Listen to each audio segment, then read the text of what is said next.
Singing and praying with my Oh, Jesus, singing and praying with my mind.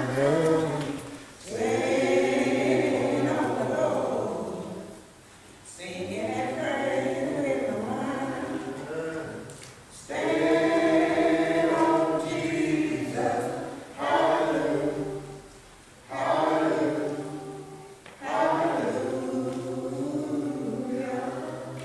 And then our devotion readings come from Psalms 128. Blessed is everyone that fears the Lord, that walketh in his way. For thou shalt eat the labors of thy hands. Happy shall thou be, and it shall be well with thee. Thy wife shall be as a fruitful vine by the side of thy house. Thy children like olive plants round about thy table. Behold, that thus shall the man be blessed that fears the Lord. The Lord shall bless thee out of Zion, and thou shalt see the good of Jerusalem all the days of thy life. Yea, thou shalt see thy children's children, and peace upon Israel. I read to you Psalms 28 in its entirety. This morning we have prayer about who will desire this morning.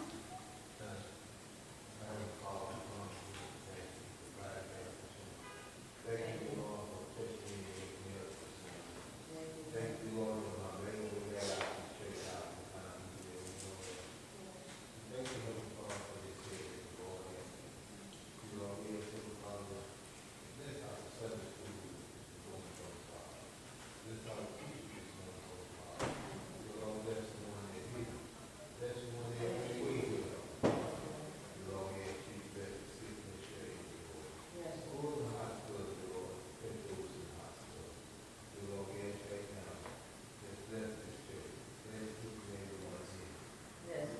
Bless the one, Father, that we continue on moving forward, Father. We thank you right now, in Jesus' name. In Jesus' name.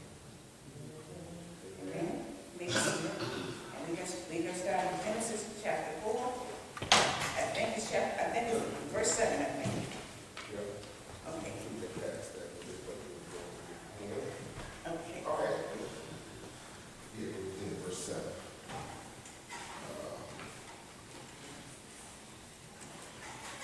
Story of Cain and Abel. That's where we left. We're talking about them, chapter 4, story of Cain and Abel.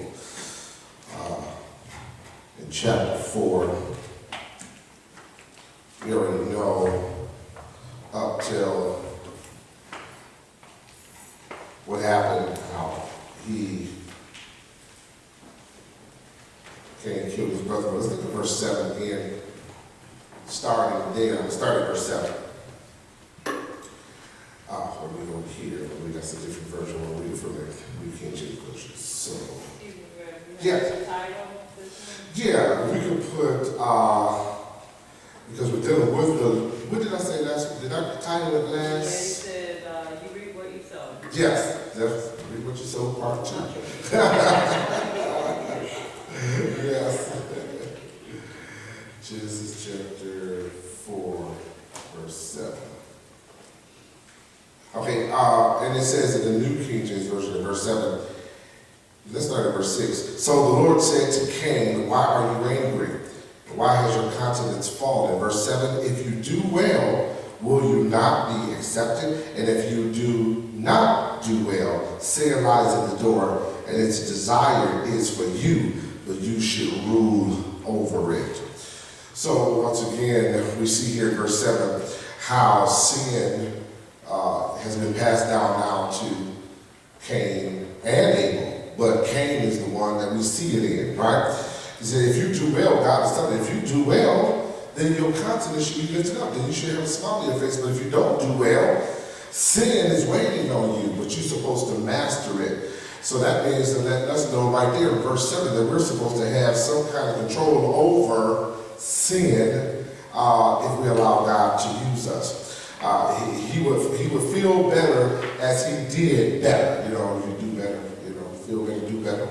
In one sense, Cain was right in being angry with himself, but he was wrong in being angry with his brother. He was mad at himself because he didn't do what God called him to do. But why take it out on his brother? Yes, yes. If Cain chooses to ignore God's gentle prodding, then guess what? That is Cain's problem. Sin, he says, lay waiting for him like a crouching animal. In other words, and that's for all of us, sin is always just waiting for the opportunity for you to take hold on to and sin. Sin is always waiting for you to take that opportunity. That temptation that Jesus went through in the Gospels that you saw, his 3 temptations. Guess what? We don't go through anything different. We're going to go through the same temptations that Jesus went through. But notice what Jesus said when he was tempted. It is written. That's what we have to say when we're being tempted. So if all Cain would have had to do was just acknowledge he was wrong and getting angry with his brother and then rely on God, right, to deliver him. So Cain is faced with a decision and he was held accountable for his choice. That's a problem that we don't want to do today. Write this verse down and I'm going to read it for you. 1 Corinthians 10:13. 1 Corinthians 10:13 is a verse that tells us that we have a way of escape from every temptation. So if you don't know and don't understand that you do have a way of escape, read 1 Corinthians 10:13, and it says this. For such is coming to man, but God is faithful, who will not suffer you to be tempted above which you are able, but will with the temptation make a way for you to escape, that you may be able to bear it. God made a way of escape of sin, and all you got to do is accept it. So when the 2 men, Cain and Abel, were in the open field, seemingly there could be no witnesses for Cain. He had no witnesses. It was just him and his brother. And Cain killed his brother. Now look at verse 9, Genesis 4:9, 8 and 9. Now Cain talked with Abel his brother, and it came to pass when they were in the field that Cain rose up against Abel his brother and killed him. Then the Lord said to Cain, where is your brother Abel? He said, I do not know. Am I my brother's keeper? Famous passage of scripture that people are still saying today. Cain's disrespect is incredible. Total disrespect. Not only does he lie and deny any knowledge of Abel's whereabouts, he seems to rebuke God for the question. I gave you a question about where my brother is. So there may be even a sarcastic play on words when he says, am I my brother's keeper? In other words, I don't know. Shall I shepherd the shepherd? That's another way, because Abel was a shepherd boy. The ground was cursed on account of Adam and Eve. We found that in Genesis 3:17. Remember, God cursed the ground and said, you're going to work from the sweat of your brow, man, now, because you have disobeyed me. Now the earth has been stained with the blood of man. So if God allowed a curse to happen on mankind because of Adam and Eve's fall, what do you think God is going to do as far as punishment if a man killed another man? Remember, this is the first murder in the Bible. God didn't let it go, did he? He said, oh, they just being boys. No, he didn't do that. There's a consequence to Cain for killing his brother, right? The blood now cries out. God says, the blood cries out to God for justice. Look at verse 10. Verse 10 of chapter 4, he says this, and he said, what have you done? The voice of your brother's blood cries out to me from the ground. So God confronts Cain with his sin. I think that's what God does with us too. He confronts us with our sin every single time. Every time we study God's word, every time we read the Bible, every time we pray, we are being confronted with our sin. God didn't let it go. There are consequences for our sins. And even though we say, the Lord has forgiven me, yes, but there's still what? Consequences. I tell you all the time, if I rob a bank, I can tell God, I'm sorry all I want to, but guess what the state gonna say? The judge gonna say, okay, yeah, God is forgiving, but you still gonna do this time. Consequences, even after you've been forgiven, there's still consequences, right? So Cain is going to receive some consequences for killing his brother. Notice also that verse 10 says, look at it again, he said, what have you done? The voice of your brother's blood cries out to me from the ground. So what is God really is upset with? He's upset that another man spilled another man's blood, meaning you thought you had enough control over somebody else's life that you could take somebody else's life. No, I give life and I take life. Once again, this is a very serious sin, right, that Cain committed. The time of repentance has passed. So now, since Cain doesn't show any attitude of remorse, he doesn't show any attitude of, Lord, forgive me. You didn't read nowhere where Cain said, I'm sorry. Yes. He realized that God knows everything. He knew where his brother was. He knew you. When God asks questions, you know why he asks questions, right? He wants to see what you're going to say, right? Because he already know what the answer is. He already know. He wants to know what you're going to say. Somebody asked the question, why does God ask us to pray to him when there's the scripture says that God knows whatever we're going to ask in the first place. So why do we ask? We ask because the asking is for you, not for him. The asking is always believing that God will make a way out of no way. The asking of God in your prayers is not so you can move God, it's to move you. That's what the asking is for. You putting your trust in him. And now, you are cursed. Let's look at this, verse 11 and 12. Listen to this curse that God places on Cain, verse 11 and 12. And it says this, New King James Version. So now, you are cursed from the earth, which has opened its mouth to receive your brother's blood from your hand. And when you till the ground, it shall no longer yield its strength to you. A fugitive and a vagabond you shall be on the earth. Wow. So he cursed Cain. Notice the curse that he gave him. Cain had been blessed with what we call a green thumb. Remember? What was Cain's occupation? What did he do for a living before he killed his brother? He was a farmer. He had a green thumb. So God blessed him. Remember, he the one brought the fruits and vegetables to God, even though he was not supposed to. God wanted the blood sacrifice. He brought what he wanted to bring, not what was required. And so, therefore, that still didn't take away his talent of being a farmer. But God says, watch this in verse 11, so now you are cursed. So it was already a curse on the earth. It was already a curse from Adam and Eve that they would curse that what happened to the ground, right? That they would work hard for the ground. This curse goes even further than that curse.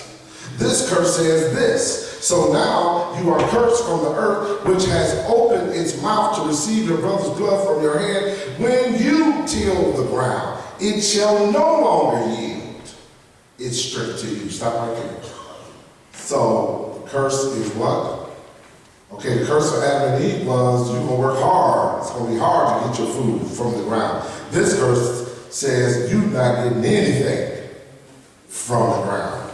Nothing. It shall not work for you. It shall not grow for you, Cain.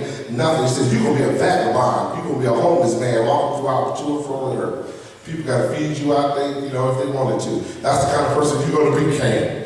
Isn't that something? So that was his consequence. He had attempted to approach God through the fruits of his labor. Now God cursed him in the area of his strength and his sin. So never again will Cain be able to sustain himself by working the ground. The ground will not work for him.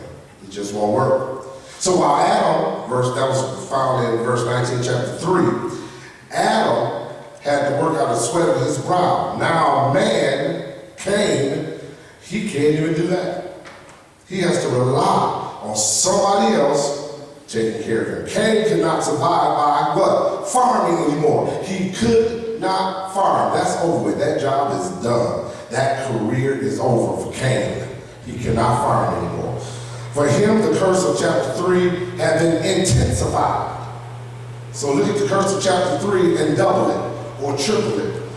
That's the curse that Cain had. Cain's response to the first rebuke of God had been sullenness and silence, but now he got to wake up and smell the coffee for this one.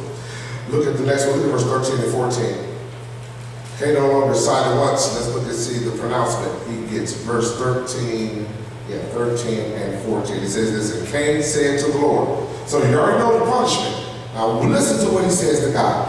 And Cain said to the Lord, my punishment is greater than I can bear.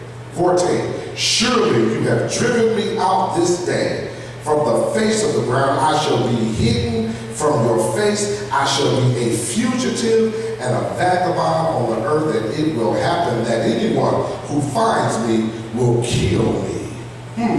What is Cain crying about now? Cain's words have a familiar ring, like any parent, right? And that's this: at times the child is truly sorry for their disobedience, but most of the time they're only sorry because they got caught. That's why they're sorry. Here is Cain. You don't hear him saying, I'm sorry, Lord. He didn't say it in verse 11, verse 12, verse 13, even verse 14. He never said he was sorry for killing his brother. My punishment. He talked about the punishment he got. He talked about, Lord, forgive me for killing Abel. My punishment is too much that I can bear. That's what he was talking about. Why do you give me this hard punishment? At other times, he's only sorry, right? And so all Cain does is repeat. He didn't say he was sorry. He just repeated the sentence. You're going to make me a vagabond. I got to travel and be a homeless man everywhere I go. That's all he talked about. He never said he was sorry for killing his brother. God assured Cain that while human life meant little to him, God valued it very highly. So what did God say he would do for him? Look at verse 15. And the Lord said to him, therefore, whoever kills Cain, vengeance shall be taken on him sevenfold. And the Lord set a mark on Cain, lest anyone finding him should kill him. And now we don't know what this mark is. I don't know if it was on his forehead, his hand, we don't know. But whatever it was, the people knew, don't mess with him, as far as kill him, because they probably heard that he killed his brother. They probably wanted to kill him, but God said, no, don't touch Cain. So therefore, whoever kills Cain, vengeance will be taken on him sevenfold. Notice it didn't say whoever kills you. He didn't say that to Cain. Whoever kills Cain. Why do you think he mentioned his name? He said it, instead of whoever kills you, he said whoever kills Cain. Now watch this. He is referring to the bloodline of Cain, the type of person that Cain was. Whoever kills Cain, what kind of person was Cain? An evil person. Cain was just evil. If you don't believe me, you're going to find a verse in a minute that tells you how evil he was. So looking at a partial genealogy is given of the line of Cain. I think we're going to talk about that more in chapter 5. Moses employed this, I believe, to evidence the ungodliness of Cain's family. When we read about Cain's genealogy, when we read about his family line, you're going to find out there's nobody good in his family. Nobody. Started with him. Nobody was good in his family. So we're going to find that out in chapter 5. Cain settled. We're going to find this out in chapter 5 when we get there, hopefully next month. Cain settled in the land of Nod. That's what the Bible says. And after the birth of his son Enoch, Cain established a city named after his son Enoch. Now, how in the world can a homeless man start a city? Remember, what was the curse? You're supposed to be a vagabond, traveling everywhere. So guess what he did? Understanding that he started this city, that means he disobeyed God once again. I'm not going to be homeless. Look, I'm not going to go. I'm starting a little city. I'm going to get married, have me a family. He's doing everything that God told him not to do. He was wrong. He was wrong. But he started a family, Cain established a city named after his son called Enoch. It would seem that the founding of the city was an act of rebellion against God. We already know. He said he would be a vagrant or vagabond or wanderer, but he was not. He started a city. That's found in 12. Now listen to this. Look at verse 19, 24. We're going to look at this. He had another son as well. Talking about Cain. Look, starting at verse 19. We read 15, right? I think let's start 16. Yeah, 16 through 24.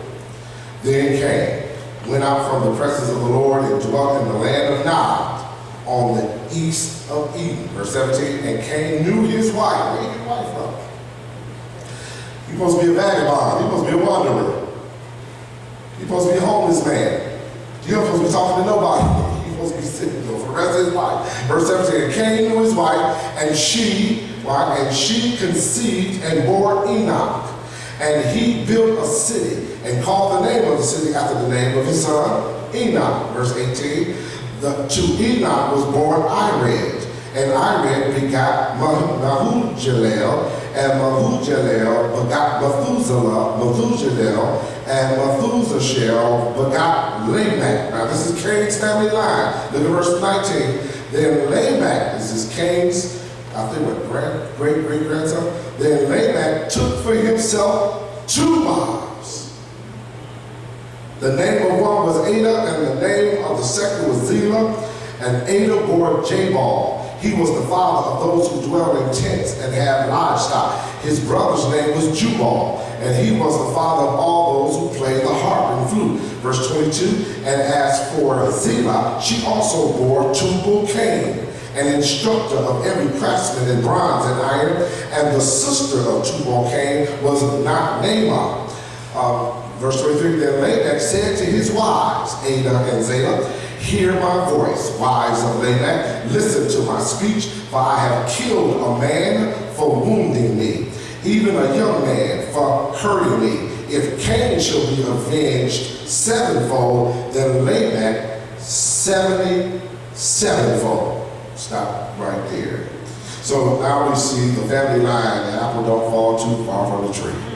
So the daddy was bad, the son was bad, and go all the way down to the grandson, all the way to the great-grandson, all the way down to Lamech, all bad, showing you this family line when you look at that. So notice something, and you probably picked up on it, marriage.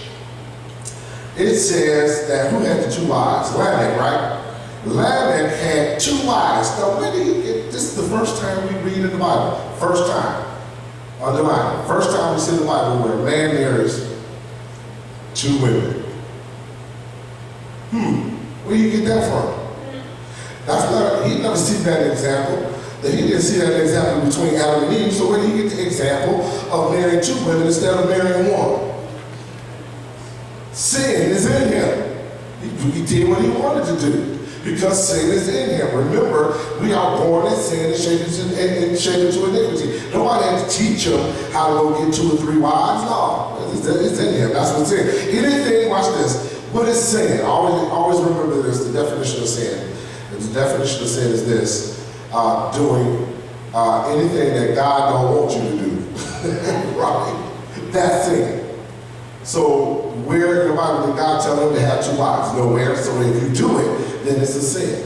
Where is it in the Bible that God said it was okay for you to have the same-sex marriage? You know, they did it because they wanted to do it. That's sin. You go against what God has already established. Anything that God has already established and you go against it, it's sin, and nobody got to teach you how to do it. You do it because you want to do it. You do it out of the nature that you live in. So Lamech appears here with these 2 wives. 1 wife was not sufficient enough. He had 2, Ada and Zillah. So we would expect Moses to have only condemned, some condemning words for him, but surely nothing good could come out from this man having 2 wives. But then you saw this pattern. You're going to see it throughout Genesis. You're going to see a lot of men begin to have 2 wives at the same time, right? Now, once again, that is not in the Bible. God never established a man to have 2 wives. So either right here, Lamech being the first one, started a culture of men believing that they can have 2 wives. And so therefore, in history, you'll start seeing a lot of men portraying these 2 wives things. And you've got a whole religion called Mormonism. In Mormonism, guess what they do? Not only do they believe in one wife, two wives, you can have 100 wives. They don't care. And not only do you have multiple wives, all these wives can have children, and you are responsible for every last one of them. That's a whole religion called Mormonism. Teaches you that you can have as many wives as you want. In some Arabic countries in Islam, you can have more than one wife.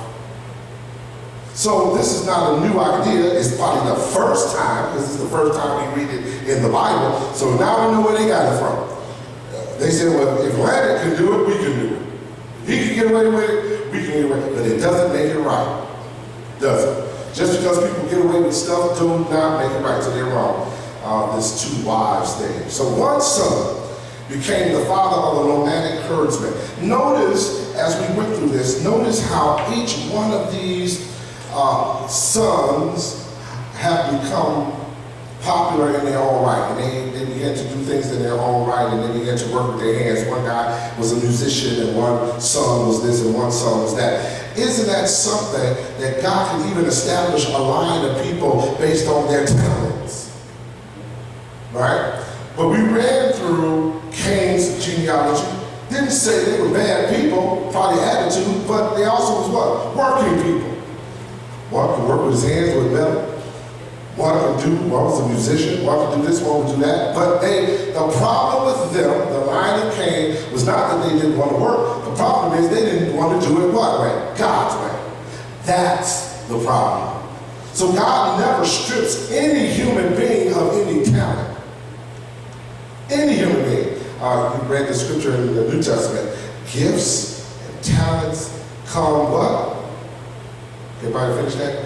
Gifts and talents come without repentance. Gifts and talents come without repentance. So that's why you can have an atheist who could be a billionaire. You can have somebody who is a Satanist, believing that he's worshiping Satan, a billionaire. On his own TV company. Because God ain't trying to, your talents have nothing to do with your faith. Your faith has something to do with whether you're going to get to heaven or not. That's what that got to do with. But while you're down here, since you're going to hell, anyway, why should we be a billionaire? I guess it's like, Lord, I don't believe in God. I can do whatever I want to do. See, God never stopped. He never stopped Lamech for having two wives. He didn't even stop Cain from killing his brother. Watch this. The way you live down here is the way you're going to live in eternity. No, you're going to have 100 wives. You mean if I have 100 wives here, I'm going to have 100 wives in? No, that's what I'm talking about. What I'm talking about is this. In sin, living in sin, having more than one wife is living in sin. So if you're going to live in sin on this side, you're going to live with sin in eternity. And that place is called where? Hell. That's what he's saying. But we're going to look at another family line in a minute. We're going to look at another family line in a second. But to the ungodly line of Cain was the source of much. And people love to praise this family. You got two wives going on. You got all people just don't want to do it God's way. But we are no different today. Our society is no different. People want to do what? They want to do it their way. I don't want to get married. I just want to shack up with my boyfriend. We're going to have 5 kids. Okay? I don't want to get married. I want to have a common law marriage. And I don't think, how many more states got common law marriage now? I don't even know if that's still legal anymore. When people just live with whoever they want to live with, sleep whoever they want to sleep with. One guy I know was bragging about that he had 18 kids. And you can't even put money together to catch the bus to go to work. But you proud that you got 18 kids. And can't even feed yourself, but you're proud that you have 18 kids, all these different women. And where do we get that from? I thought when you have children, the Bible says children are blessings from the Lord. Yes, they are. But you got to take care of those kids. They're going to be mad at you. Daddy, how come you didn't do this? Or, Daddy, why didn't you help provide? Well, I thought they had the money. Why do you have all those kids?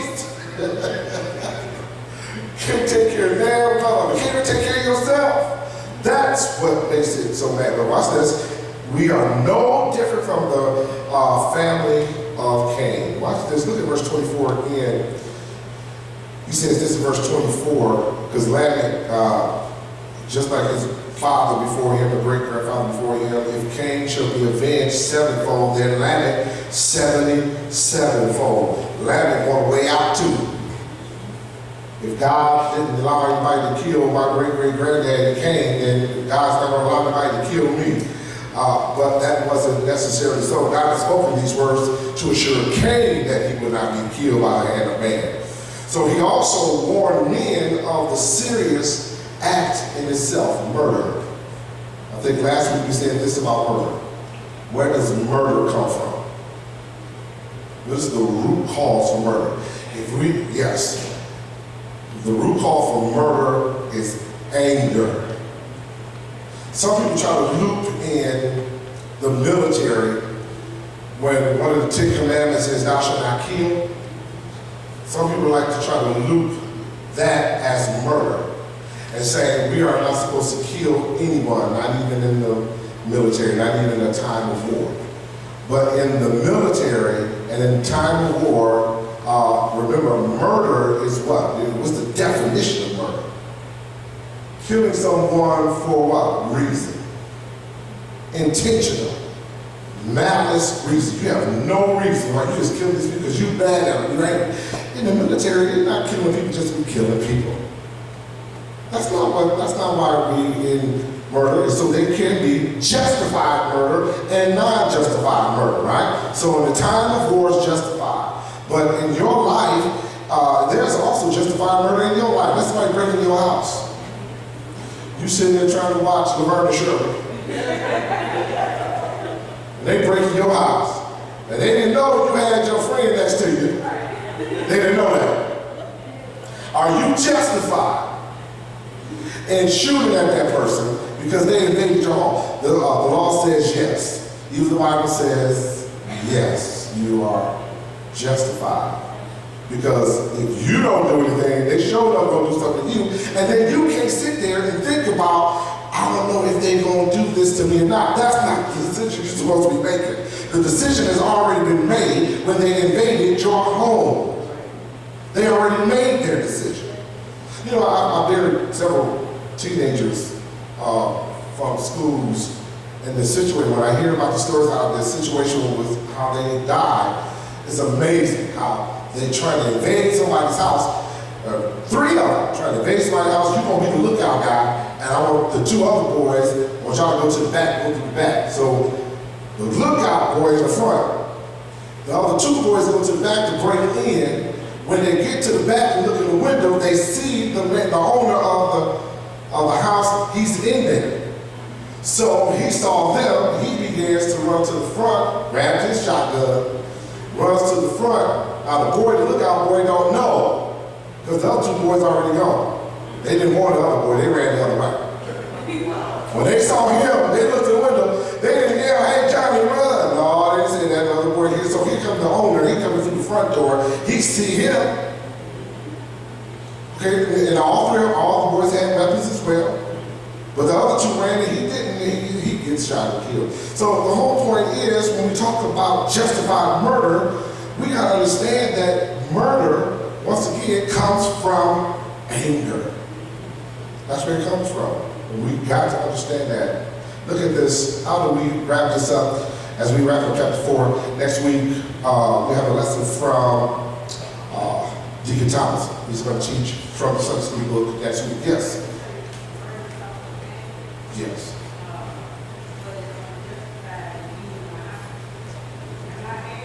No, I said unjustified. When you have unjustified murder, it's all because of anger. Yours is justified because you're protecting your life. You're saving your life and the people in your home. If you have the opportunity to save them, you can do that. You have the right to protect yourself. You do. You have that right. Real quick, verse 25, 26 in chapter 4, because next week we're going to do a Sunday school lesson.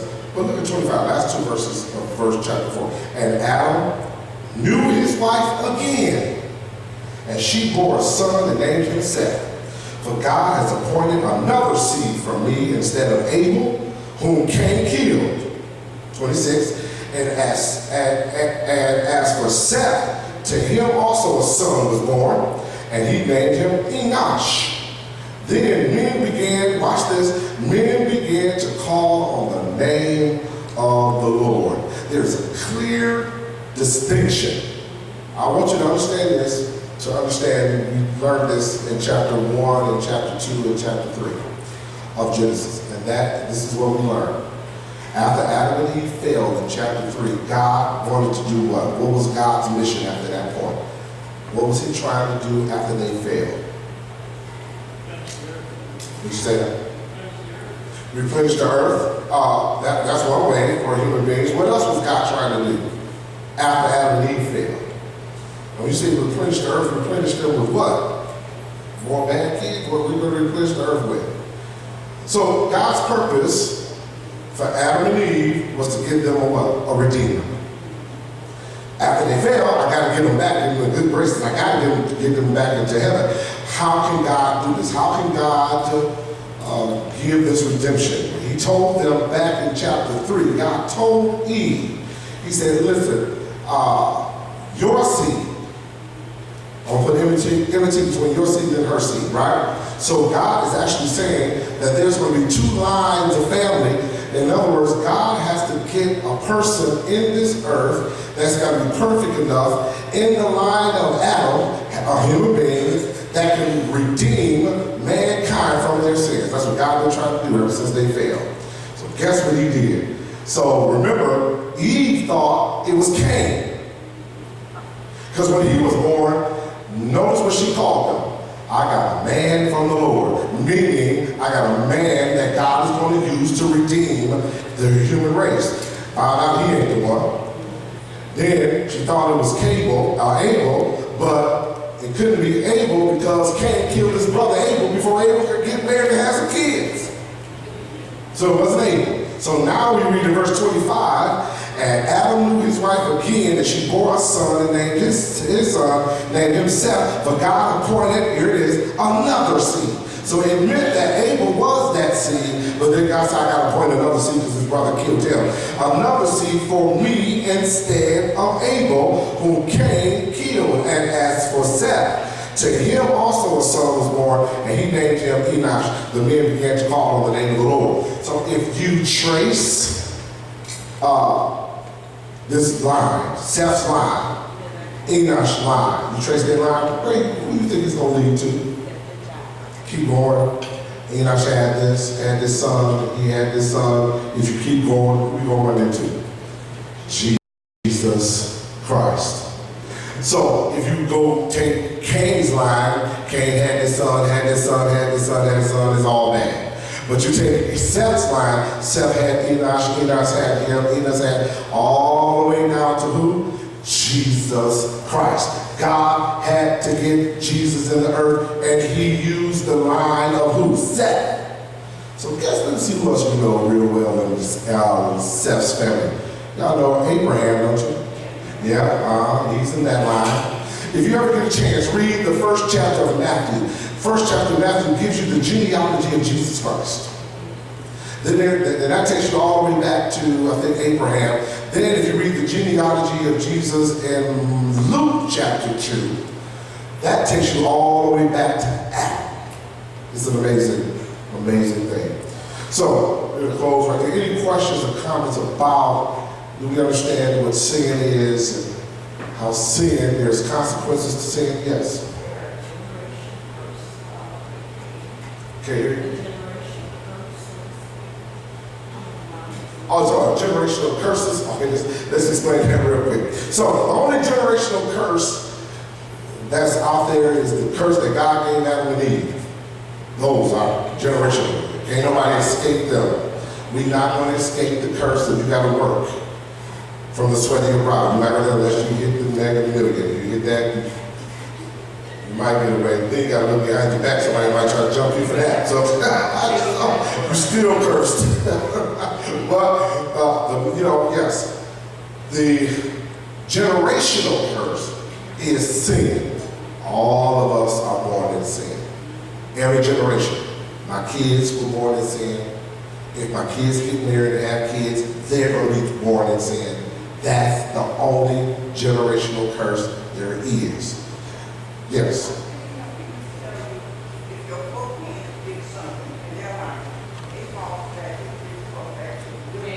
Yeah, they wrong. What did she say? She said she thought the generational curse was if your foreparents did something wrong and that sin will fall back on you. Yeah, no. Every person is accountable for their own sins. Now watch this. My daddy's sin can't affect me. My sin can't affect my children. If I was a drug dealer, right? And I sell drugs for a living, and I'm beefing with another territory, I know I can stop me lying, let's go wipe out his whole family. Whose fault was that? My fault. Because I shouldn't be selling drugs in the first place. But my sin, once again, if he grows up and begins to sell drugs on his own, that's on him. That's his sin. That's the only sin that follows me is the repercussion of my sins fall on my family. Not my sin. God doesn't look at my family and say, well, because he was a drug dealer, I'm going to get y'all. He never did that.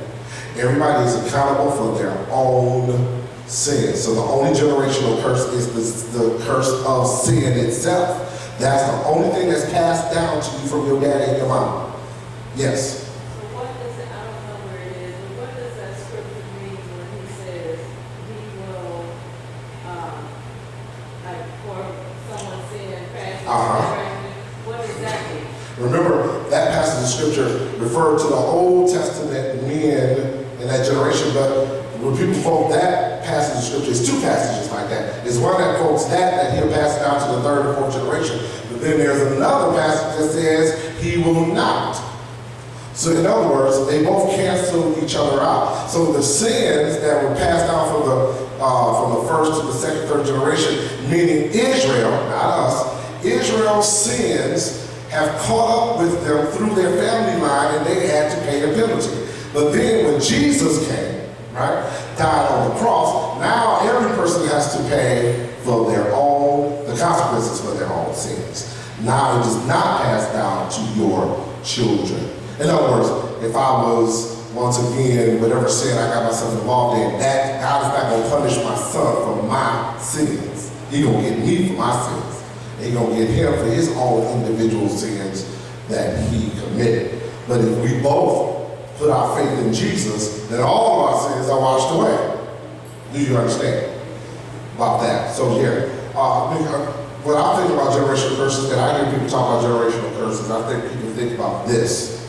I think they talk about if my daddy was alcoholic, that now I have this gene in me that was passed down from my daddy to be an alcoholic. They call that a generational curse. I disagree with that. Even some doctors try to say, yeah, it's a connection somehow, some kind of connection that if your daddy was an alcoholic, just 9 times out of 10, you're going to be one.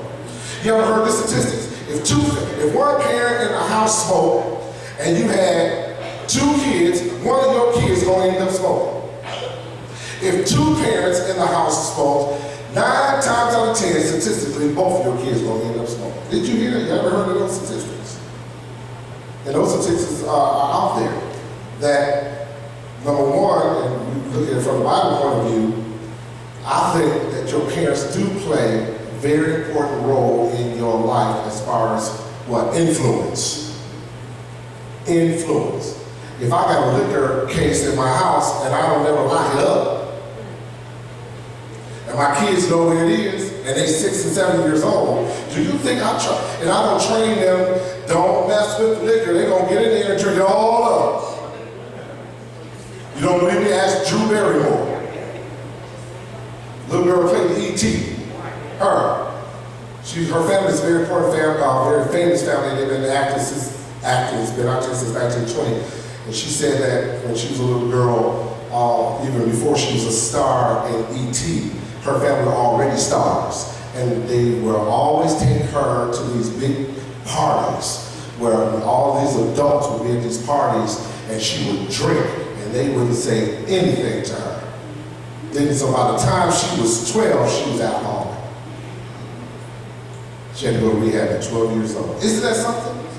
Where's the influence? Where are the parents? Where is the training? So it's our fault. So she said anything generational. No, they sat there and watched me drink. That's what they did.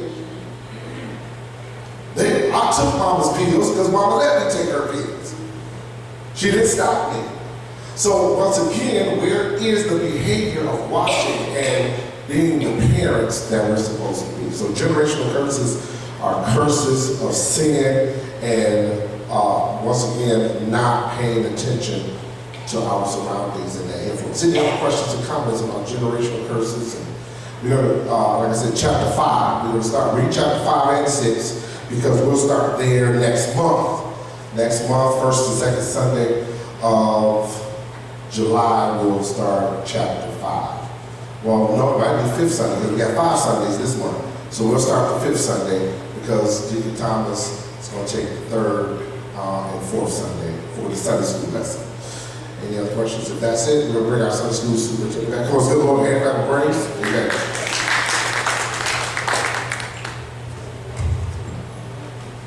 Thank you, Brother Talbot, for the lesson. Now, we know we don't have to worry about what our parents did or come down to the smart. So we got to give an account of our own sin. You know, when this thing said about that, justified. Still, even though it's justified with the law, we still got to ask the God. So we got to ask God with this only thing we got to ask God to protect you. Once again, it's not a sin if you're protecting your children and yourself in your home. It's not a problem. Once again, you're not in sin. If somebody broke into your house, you had to watch this to protect yourself. Yes. When I was going to college, there was this little thing in the golf class that said, you catch somebody breaking into your house, you're supposed to hold them, lock it up. God, they said, well, let me still look at it. Yeah,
always can come back.